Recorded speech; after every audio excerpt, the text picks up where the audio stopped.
2월 28일 금요일 요한복음 15장 9절부터 17절까지의 말씀입니다.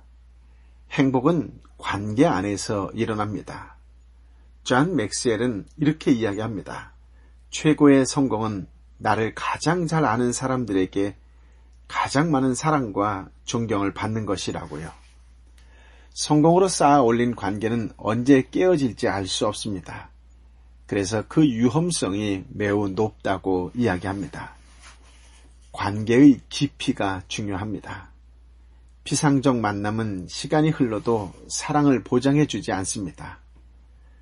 사람을 사랑하는 것이 삶입니다. 사랑이 있어 삶이고 사랑하는 동안에 행복을 느끼지요. 요한복음 15장은 관계에 대한 말씀이라고 언급해 드렸지요.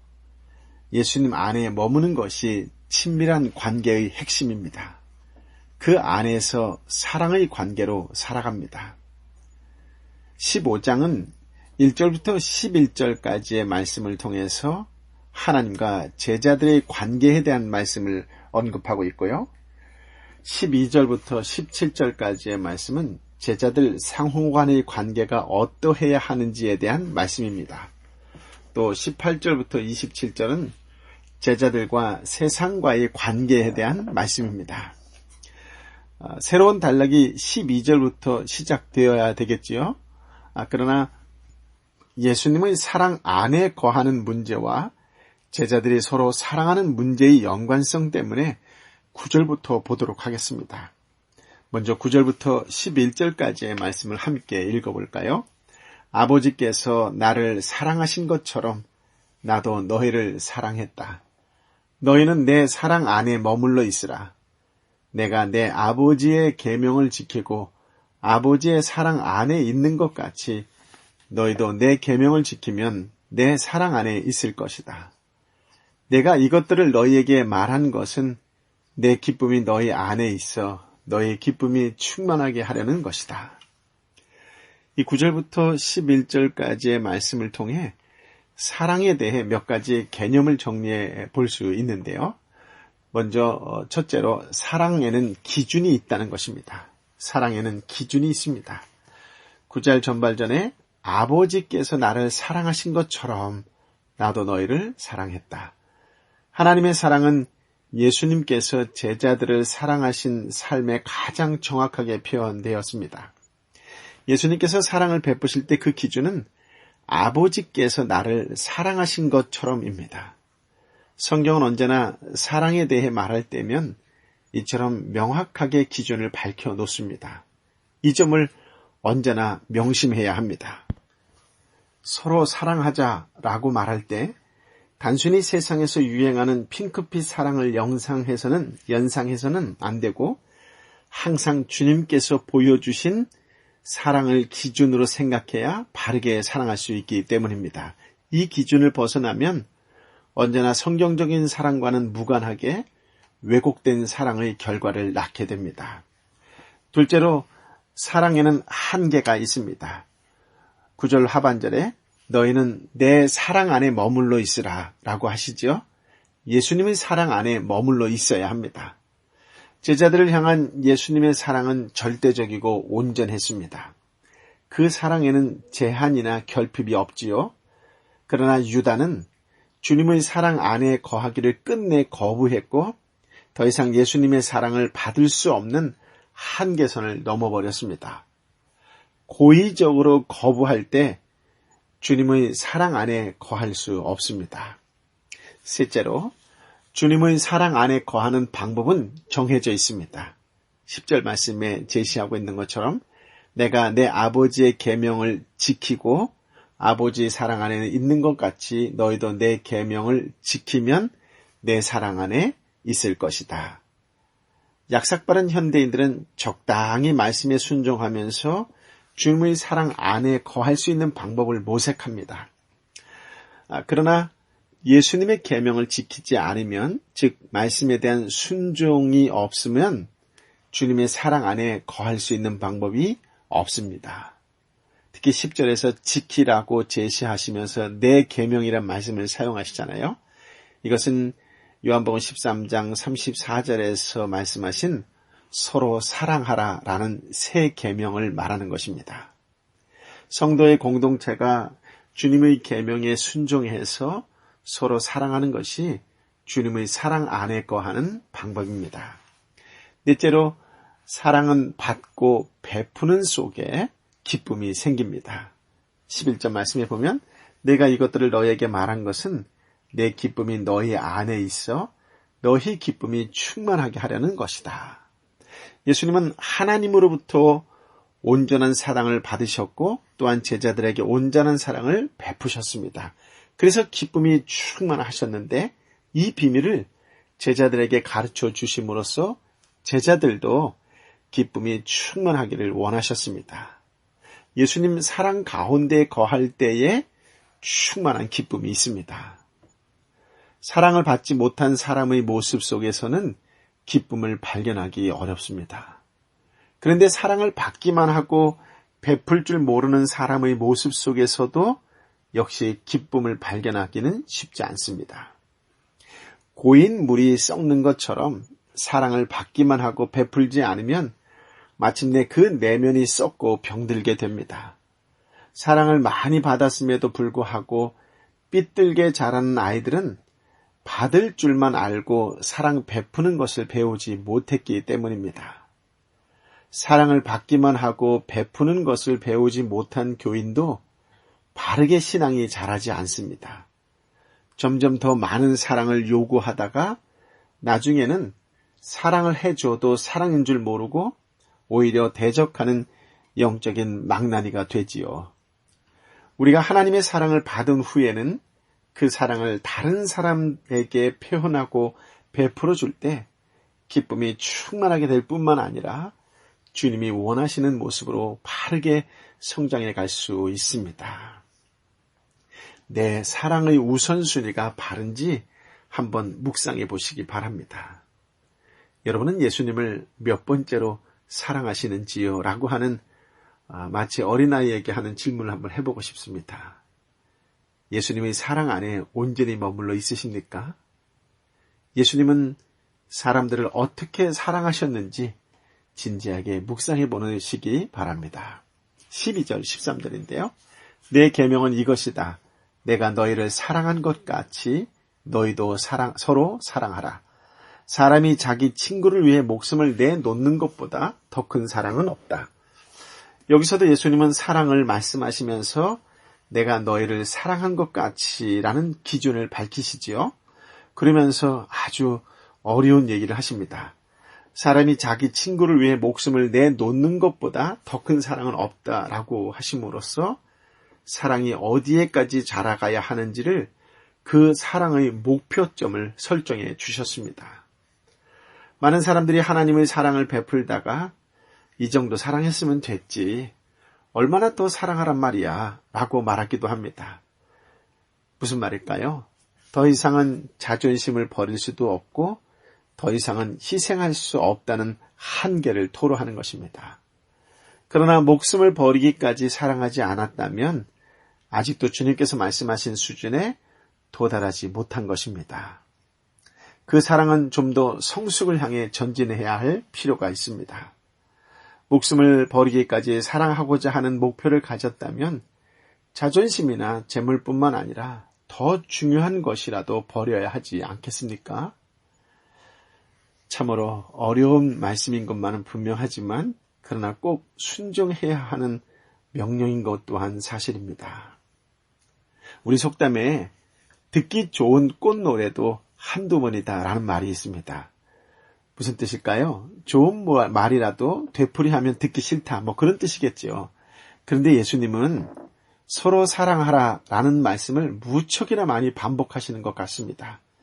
그만큼 성도 간에 서로 사랑하는 일이 쉬울 것 같으면서도 쉽지 않기 때문이라는 것입니다.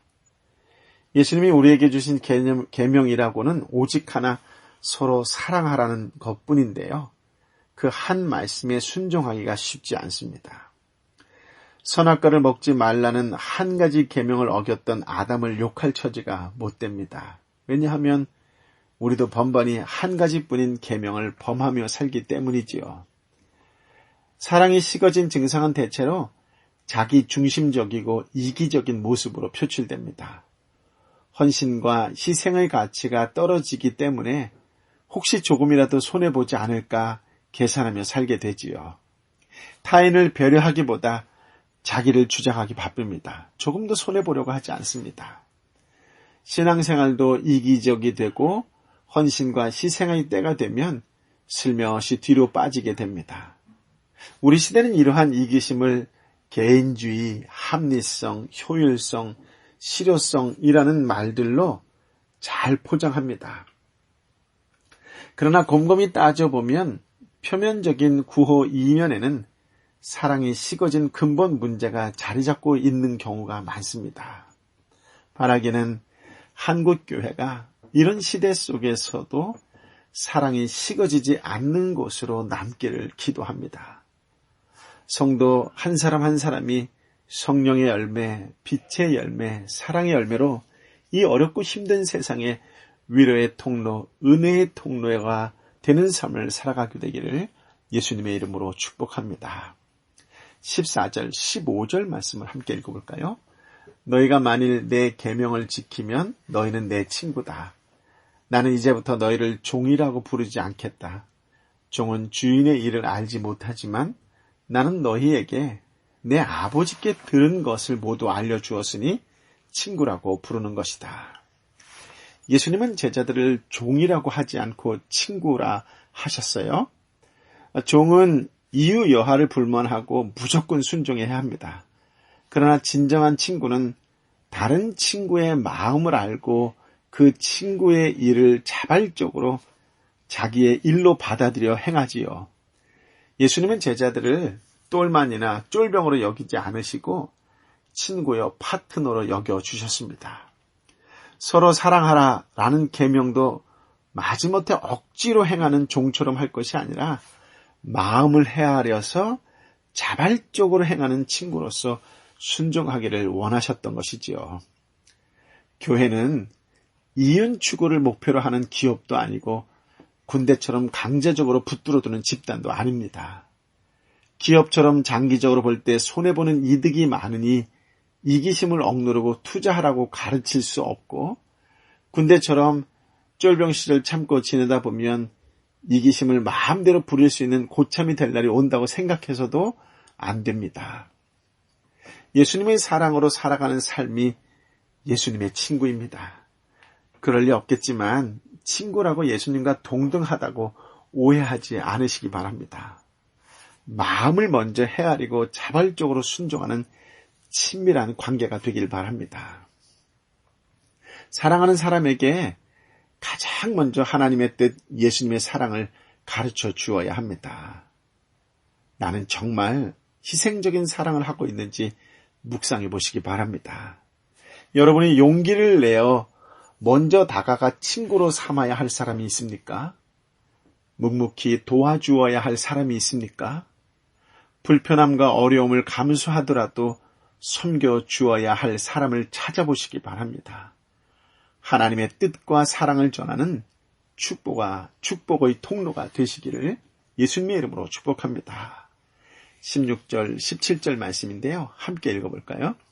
너희가 나를 택한 것이 아니라 내가 너희를 택해 세운 것이다.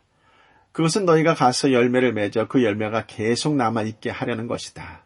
그러므로 너희가 무엇이든지 내 이름으로 구하면 아버지께서 너희에게 주실 것이다. 내가 너희에게 명하는 것은 이것이다. 너희는 서로 사랑하라. 예수님은 택하시고 세우시고 열매 맺게 하십니다. 교회는 예수님이 택하심과 세우심으로 과실을 맺게 하려고 모여진 그리스도의 몸입니다. 서로 사랑하는 공동체가 되어 한마음 한뜻으로 기도할 때 주님께서 기뻐하시는 과실을 맺을 수 있습니다. 지체의식을 가지고 사랑하지 않으면, 서로 사랑하지 않는다면 한 몸이라 할 수도 없고 모여있을 이유도 없습니다. 마태복음 7장 21절에 보면 이런 말씀이 나오지요. 내게 주님 주님 하는 사람이라고 다 하늘나라에 들어가는 것이 아니다. 하늘에 계신 내 아버지의 뜻대로 행하는 사람이라야 하늘나라에 들어갈 것이다 라고요. 교회든 성도 한 사람이든 많은 업적을 추구하기보다 주님의 뜻을 따라 서로 사랑하는 일에 힘쓸 수 있기를 바랍니다. 나를 택하여 주시고 사랑을 부어주시는 예수님께 감사드리며 내가 속한 가정, 교회, 직장에서, 삶터에서 사랑의 열매를 맺기 위해 노력하는 성숙한 성도가 되시기를 예수님의 이름으로 축복합니다. 아멘. 주님, 참으로 귀한 말씀, 생명의 말씀을 오늘 허락하여 주셔서 감사합니다.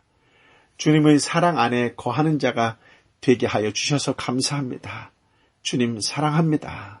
사랑받은 자에서 이제 사랑하는 자로 변화되어 열매를 맺는 성숙한 성도가 되게 하여 주옵소서. 주님의 사랑을 나누어주고 베풀어주는 넉넉한 그리스도인이 되게 하여 주옵소서. 어렵고 힘들고 점점 냉랭하게 변화되어가는 우리 사회를 주님의 사랑으로 따뜻하게 만들어가는 축복의 통로, 은혜의 통로가 되게 하여 주옵소서. 우리 그리스도인 한 사람 한 사람이 세상을 품고 사랑으로 보듬어주며 살아가는 그런 가슴 따뜻한 날, 주 예수 그리스도의 이름을 높이는 날이 되게 하여 주옵소서. 이제는 길이여 진리여 생명 되신 우리 주님 예수 그리스도의 은혜와 아버지 하나님의 크신 사랑과 성령 하나님의 위로 역사 교통 충만하심이 주신 말씀을 가슴에 품고 나보다 더 아프고 힘들고 지쳐있는 영혼에게 다가가 위로의 통로, 은혜의 통로, 축복의 통로로 살겠습니다. 그렇게 이름 불러가며 중보하는 기도하는 날로 살아가겠습니다라고 다시 한번 하나님 앞에 말씀 앞에서 거룩하게 결단하는 하나님의 사람들 한 사람 한 사람 머리 위에 저들이 간절한 마음으로 기도하는 공동체의 한 사람, 가정의 한 사람, 교회의 한 사람, 직장의 한 사람 머리 위에 특별히 이 시간 아프고 힘들고 지쳐있는 내 사랑하는 형제 자매 머리 위에 열방의 선교사님 가운데에 함께하여 주옵시기를 간절히 축원하옵나이다. 아멘.